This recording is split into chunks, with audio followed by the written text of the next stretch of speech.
Welcome back, everyone, to BBB Sharing. I'm Evie, Director of Ignite, sparked by BBB. And with me today, I have Andrea Febres. How are you? Doing great. How are you, Evie? I'm doing great. It's nice to finally be back in the podcast studio. I feel like since switching over to 2025, it's kind of been snowstorms and everybody's out sick and all these things are going on and playing catch up. And I'm like, okay, I'm finally sitting back in my seat in the podcast studio. I'm glad that it's happening with me. Yes. So, Andrea, tell me about what you do and who you are. Okay. Well, my name is Andrea Febres. Like you said, I am from Venezuela, and I am currently in the real estate industry. I've been doing it since the pandemic. So, Really? Yes, I always said I'm a pandemic realtor. I think that probably was, you're already a step ahead from everybody else at that point because you've already had to think about the creative plan and how you're going to get it in front of people. And during that time with COVID, what did you notice was probably the biggest hurdle you had to cross when it came to like people looking for homes? Well, when I first started, the market was so different back then. Like, to be honest, the market changes so fast. But back then, the interest rate was like super, super low. And everybody was basically, okay, I need a home. Like now, no one knew what was going to happen. We didn't know if we were going to keep our jobs, if we were going to have money to pay the houses, or what was going to happen to the world, and if we were going to ever go back to normal. Mm-hmm. But with the economy, the way the United States moved things around and kept everybody going, it was amazing, like having people thinking about, okay, this is my time, you know? Yeah. And it was a crazy market because everybody was looking for houses. So I think the biggest thing was like trying to start in that market and, you know, being new and learning things that way. Yep. And I always remember my broker saying, like, this is not the normal. Like, this is not the normal, and things are going to change. Like, things are going to change in, like, a couple of months. Yes. So I learned, and then he was, like, always telling me, okay, everything that you learn, like, I started with a person who's also from Venezuela, a small brokerage. So he trained me. I happened to buy my first house with him. And it's funny because I stopped working what I was working, and I call him. I'm like, okay, what am I going to do? I'm not working. I'm stuck at home. And I heard someone saying that you can stop your mortgage payments. So he's like, oh, really? Well, I didn't know that. Why don't you call your bank, find out, let me know what they said? And since you're not working, why don't you just become a realtor? And I'm like, okay. Well, that may be something that I can do now with, you know, having the kids at home. And that's how I started. That's actually wonderful because what people don't realize is that the housing market, without knowing, actually plays a big role in our economic status in the United States. And one of the things that we've been seeing, especially recently, is that there's this huge divide between the number of people actively looking for homes and trying to buy a home, and then the number of homes that are actually available for them to get into. Mm-hmm. So tell me about that dynamic in its own. What's been the struggle between that ratio? Definitely how you said it. Like, there's not enough houses. And it looks like we're not going to have enough houses in the future. Statistically, you know, United States, like you said, the real estate market has played a big role into our economy. And with all the new generations coming out and becoming more independent, they are coming into our market. Well, while millennials and Gen Zs and are still looking for houses. Not a lot of people from the millennial groups have houses yet. Yeah.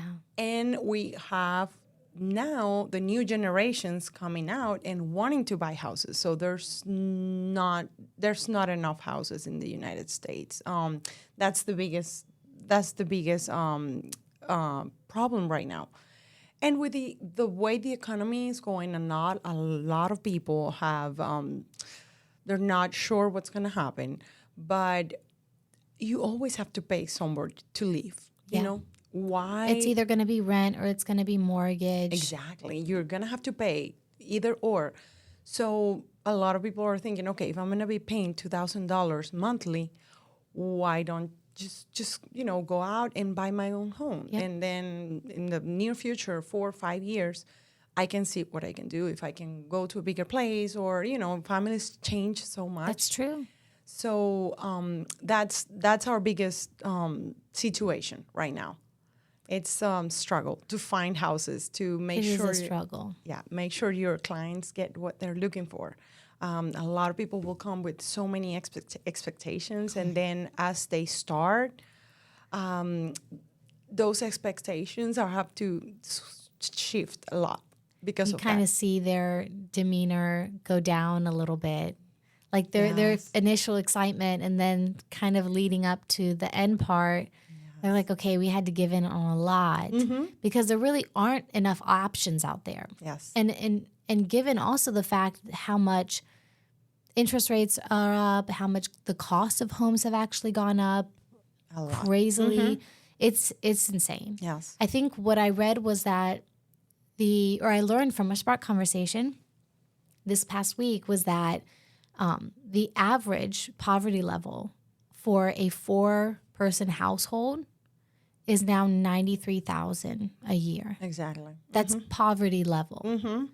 That baffled me. Yeah, I know. It used to be, like a medium home in Richmond. Just talk about our city, which is a small city, still development.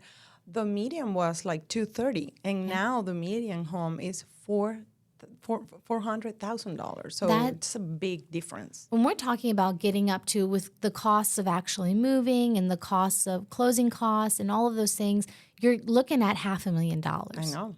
I know. How much you have to make between you and your spouse, or what if it's just you trying to buy a house? It's really hard.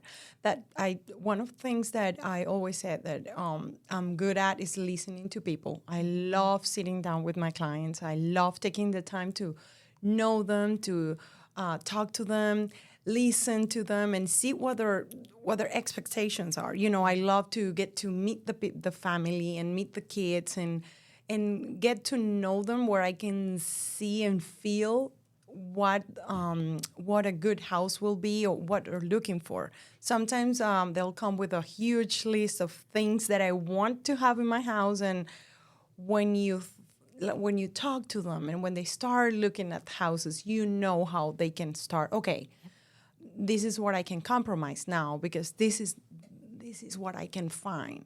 So that's a big thing. Like you have to feel that you're doing the right thing, because I love what I do. I love it. I cannot change it for a war.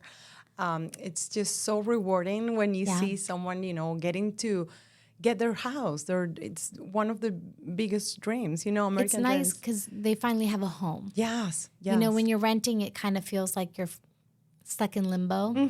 Yes. You're like, I don't want to keep throwing my money away basically every single month and not seeing a return on my investment. With a home, you see a return on your investment. Exactly. Yeah, I always tell them that having a house, a home, is like having a small savings account. Yep. Because everything you put into it, like any renovation, anything you upgrade in your house, will give you more for what you pay. 100%.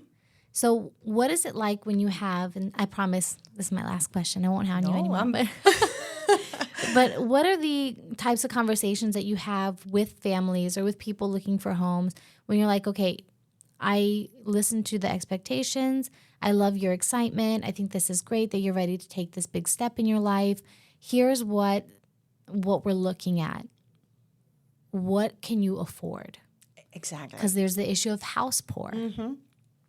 That's one of the things, like, I always try to emphasize more with them. what will be a monthly payment that you feel comfortable with? And that's what I like, to sit down and meet the family and see what their, how the family works. Because, there's a lot of people that are travelers. Yeah. So they are putting money aside every month to make sure they get that family, travel, that family trip every year. Or what if it's a family that their kids are into sports? And sports can be really expensive sometimes. Oh, yeah. So I really want to meet them and see how's that dynamic, to make sure they're going to feel comfortable with the monthly payment. Because I always tell them that I'm going to try to find the dream house, but you have to have that set of mind that is going to be a payment that you're going to have to meet every month. And I want to make sure you feel comfortable making that payment. And it's not choking you. Exactly. Like, especially the first year. I have a lot of clients that I still communicating with every 2 to 3 months. Wow. I know. I love that. And I keep sending them text messages, or like a house anniversary, card every year. And they still call me. They still send me a picture when they receive something they don't know what to do. And I have that communication with them. Wow, that's amazing. On regular basis, yeah. And everything, like, hey, this month I'm struggling. Do you think I can do that? And I try to be there. And that's what with my experience now, that's one of the things I try to do more. Like, make sure you feel comfortable with what you're going to be paying for the next, probably, hopefully less than 30 years. I know. I think they say try to every year put like an extra towards principal. Yes. There's some many tricks. I tell them either you can break that payment into 12 or make one extra. Yeah. And that'll cut 4 to 7 years out of your mortgage. That's amazing. Yeah. Wow. It's a lot of tricks. Well, how can people get in contact with you? Well, social media, Andrea Febres Realtor, all together, Instagram or Facebook. Perfect. And my phone number, 804-484-9671. Perfect. And those of you that are watching, we will have all of Andrea's information in the description box. And those of you that are listening, it'll be in the description of the podcast on Spotify as well. So if you're listening on Spotify, BBB Sharing, please make sure to follow us and share it out. And if you're watching on BBB Central VA YouTube, please make sure to like, share, subscribe, and comment down below. Thank you. Thank you, Abby.